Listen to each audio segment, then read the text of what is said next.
वचन कहता है, पहला शमूएल 22 उसकी 1 आयत में लिखा, दाऊद वहां से चला और बचकर अदुल्लाम की गुफा में पहुंच गया। यह सुनकर उसके भाई और उसके पिता का समस्त घराना वहां उसके पास गया। जितने संकट में पड़े थे, जितने ऋणी थे, जितने उदास थे, सब उसके पास इकट्ठे हुए। वह उनका प्रधान हुआ और कोई 400 पुरुष उसके साथ हो गए। जब दाऊद की सेवकाई शुरू हुई और जब वो शाऊल से बचकर भागा जाता था, तो वचन कहता है कि जब वो अदुल्लाम की गुफा में गया तो 400 मनुष्य उसके पास आए। वो कौन थे? ऋणी, कर्जाई, कर्जे के नीचे। जो आदमी कर्जे के नीचे होता है वो मेंटली बिल्कुल डिस्टर्ब हो चुका होता है, उसकी पावर खत्म हो चुकी होती, उसकी दलेरी खत्म हो चुकी होती। जब कर्जदार वाला आपसे पैसे मांगता है और आपको ह्यूमिलेट करता है, तो आदमी की जो ईगो है वो खत्म हो चुकी होती। तो वो लोग थे जो ऋणी थे, उदास हो चुके थे, संकट में पड़े हुए थे, अलग अलग तरह के संकट उनकी लाइफ में घेरे हुए थे। और वचन कहता है कि दाऊद उनके संग हुआ और वो उनका एक स्पिरिचुअल मेंटर बन गया।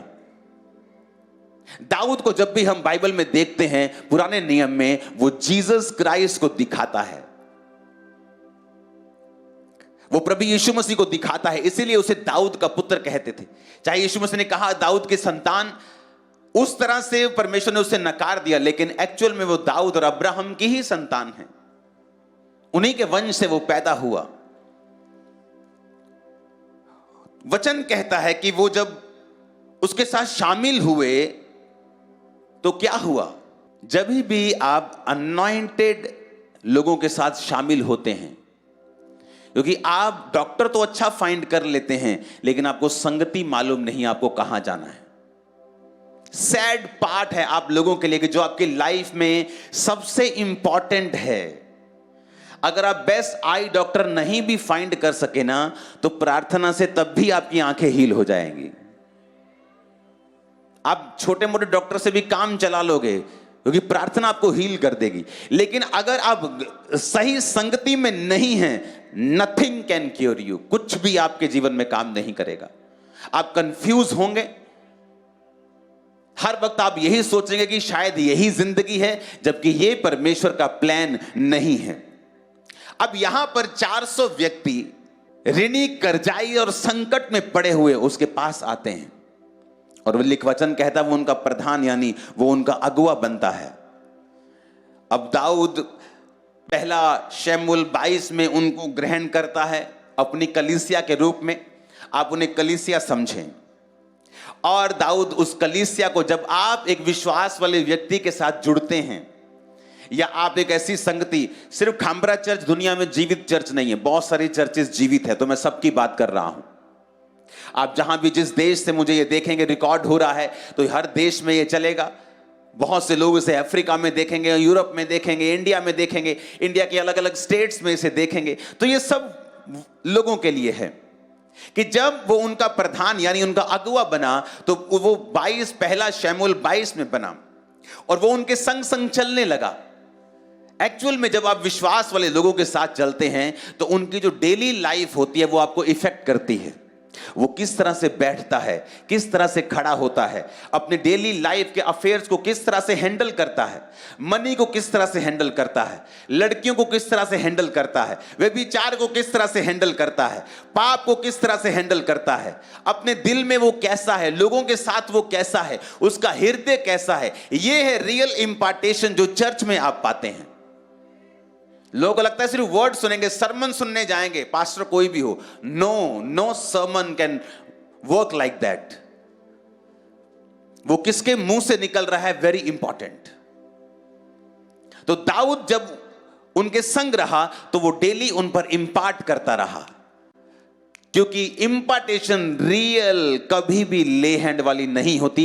ले हैंड लास्ट काम है, लास्ट। क्योंकि लोग जब नए नए उठते हैं तो बोलते हैं मैं इस पास्टर के पास जाऊंगा, खामरा जाके अपॉइंटमेंट लूंगा और बोलूंगा मुझ पे ले हैंड कर दो और मुझे अपना मसा दे दो, आप मुझे आपका मसा चाहिए। ये सही नहीं है, ये कंप्लीट नहीं है। सही है, कंप्लीट नहीं है। कंप्लीट है आपको उसके जैसा सोचना पड़ता है।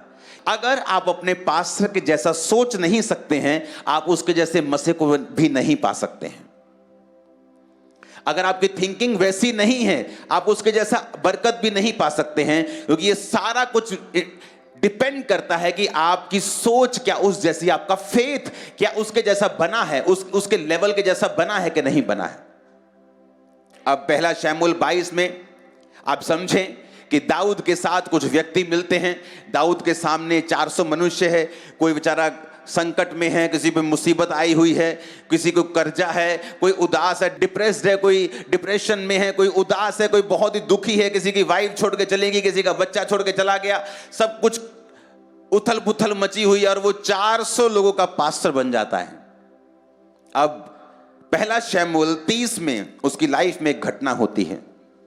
लिखा, तीसरे दिन दाऊद जब अपने जनों समेत सिकलग पहुंचा, दाऊद को इनविटेशन मिलता है अपने राजा की ओर से, क्योंकि वो इज़राइल के बाहर रह रहा था। तो उस राजा पे जब अटैक हुआ तो उसने कहा दाऊद को कि मेरा साथ दे, क्योंकि तू मेरे देश में शरण लेके रह रहा था। दाऊद शाऊल से दूर उसकी देश में शरण ली हुई थी, और दाऊद ने अपनी वहां पे कलीसिया आप कह सकते हैं स्थापित कर ली थी। तो उस राजा ने कहा अब मेरे ऊपर मुसीबत है, तो तू अपनी लोगों को लेके मेरी मदद कर। और जब वो राजा की मदद कर रहा था, लेकिन दाऊद चाहता नहीं था कि वो इज़राइल के खिलाफ जाए, तो परमेश्वर ने उसकी मदद की और राजा ने उसे वापस भेजा। लेकिन जब वो वापस आया अपने शहर में सिकलग में, तो उसने क्या देखा कि अमालेकियों ने दक्षिण देश और सिकलग पर चढ़ाई की और सिकलग को मार के फूंक दिया।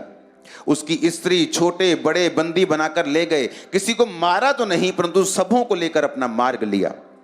दाऊद जब अपने जनों समेत नगर पहुंचा तो नगर जला हुआ था।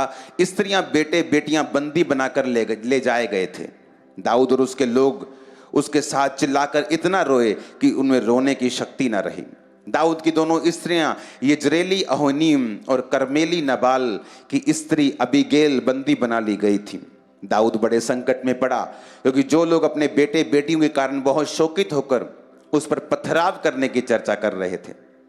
परंतु दाऊद ने अपने परमेश्वर यहोवा को याद करके हियाव बांधा। तब दाऊद ने अहीमेलेक के पुत्र अबित्यार याजक से कहा, एपोद को मेरे पास ले आ।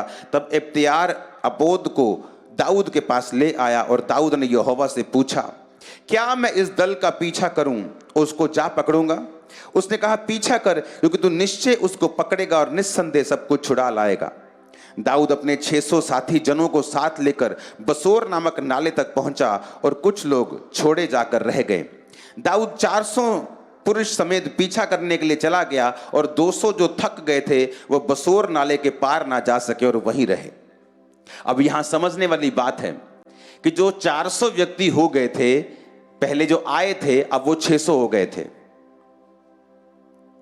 जब भी आप परमेश्वर के द्वारा निर्धारित किए हुए स्थान में जाएंगे, वहां निशानी होगी कि वो ग्रोइंग प्लेस होगा, वो ग्रोइंग प्लेस होगा। अगर आपकी चर्च में 50 भेड़ें हैं और वो हेल्दी हैं, पास्टर उन्हें सही खुराक दे रहा है, तो वो 75 क्यों नहीं हुई अभी तक? वो एक साल में 50 की 50 कैसे हो सकती हैं? क्योंकि वो उन भेड़ों को जो रियल खुराक मिलनी चाहिए वो नहीं मिल रही है। अगर भेड़ों को अच्छी खुराक मिली होती तो भेड़ें बच्चों को जन्म देती। अब यहां पर 400 जो व्यक्ति थे वो 600 हो गया, और 600 को लेके दाऊद चला। पहले परमेश्वर से पूछा, वो इतना प्यार प्रभु से करता था, उसने ये नहीं कहा प्रभु तुझे मेरा साथ देना ही होगा, मैं जा रहा हूं, तुझे मेरा साथ देना होगा, नहीं तो लोग मुझे मार देंगे। उसने नहीं कहा, उसने कहा प्रभु मैं जाऊं या ना जाऊं। एक जो रियल विश्वासी है वो परमेश्वर के ऊपर थोपता नहीं है। दाऊद इस बात के लिए भी तैयार था कि परमेश्वर बोले मत जा, मैं तेरी जिंदगी को फिर से स्थापित करूंगा, तेरी परीक्षा है ये, वो इस बात के लिए भी तैयार था। इसीलिए जो लोग ये बात समझते हैं कि वो चंगा करे या ना करे वो मेरा परमेश्वर है, ज्यादा हीलिंग प्राप्त करते हैं, ज्यादा डिलीवर रहते हैं, ज्यादा मिरेकल्स को लेते हैं। जिन्होंने परमेश्वर के सामने कोई कंडीशन नहीं रखी, या जिनके मन में कोई बैकअप प्लान नहीं है, या अगर ये मेरा परमेश्वर ने काम नहीं किया ना तो मैं छोड़ दूंगा, मैं चर्च छोड़ दूंगा, मैं सेकुलर हो जाऊंगा, मैं छोटी मोटी शराब भी पीऊंगा, मैं पार्टीज में भी जाऊंगा, मैं सब कुछ करूंगा, हाँ मैं क्रिश्चियनिटी में भी रहूंगा, लेकिन मैं वो वाला फेथ नहीं अपनाऊंगा। परमेश्वर आपको देखता है, उसने दाऊद को देखा। दाऊद स्पिरिचुअल एक प्रार्थना करता है कि परमेश्वर मैं जाऊं, परमेश्वर कहा जा, तू निस्संदेह सब छुड़ा के लेके आएगा। 600 को लेके चला और 200 रास्ते में रह गए। कहते हम नहीं जा सकते, थक गए और 400 आगे गए। जब लिखा 400 आगे गए, उन्हें एक मिस्री पुरुष मैदान में मिला। दाऊद के पास वो गया और दाऊद ने उसको रोटी दी, तब उसने खाया और उसे पानी पिलाया। उन्होंने अंजीर की टिक्किया का एक टुकड़ा और 2 गुच्छे किशमिश दिए। उसने खाया, उसके जी में जी आया, क्योंकि 3 दिन से 3 रात से ना उसने रोटी खाई थी ना पानी पिया था।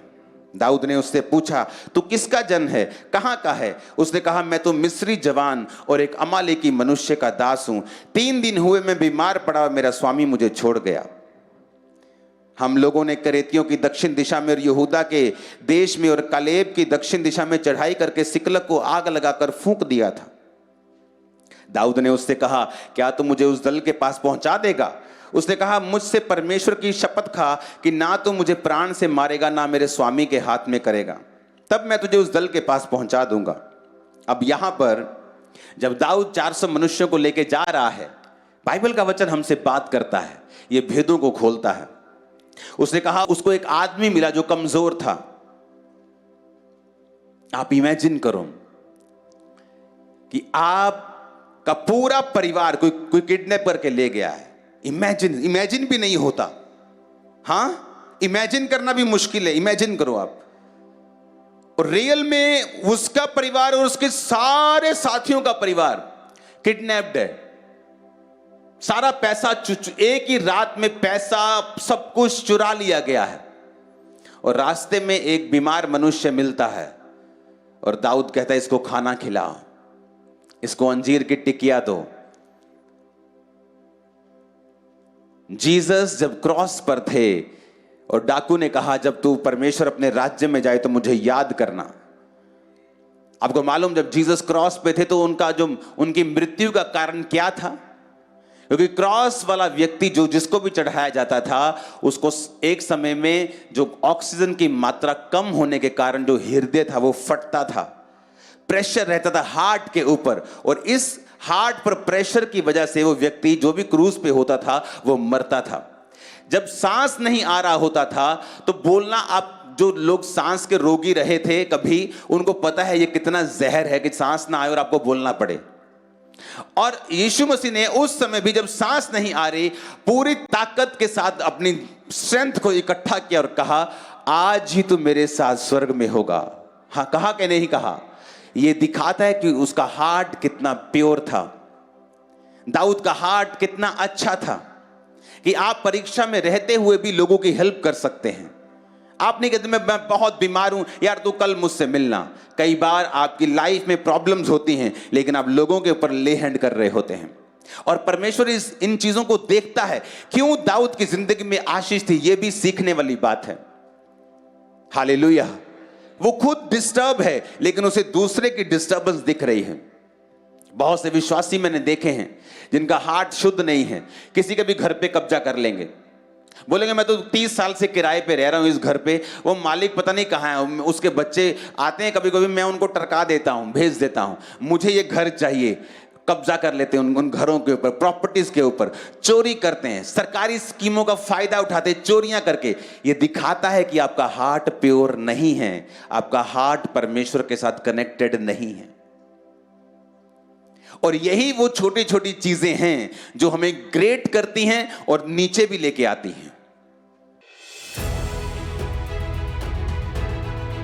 परमेश्वर के दास द्वारा दिए गए जीवित वचनों और बाइबल के गहरे आत्मिक रहस्यों को जानने के लिए आज ही हमारे YouTube चैनल को सब्सक्राइब करें, बेल आइकन को जरूर प्रेस करें, ताकि परमेश्वर की नई आत्मिक शिक्षा, न्यू रेवलेशन सबसे पहले आप तक पहुंच सके।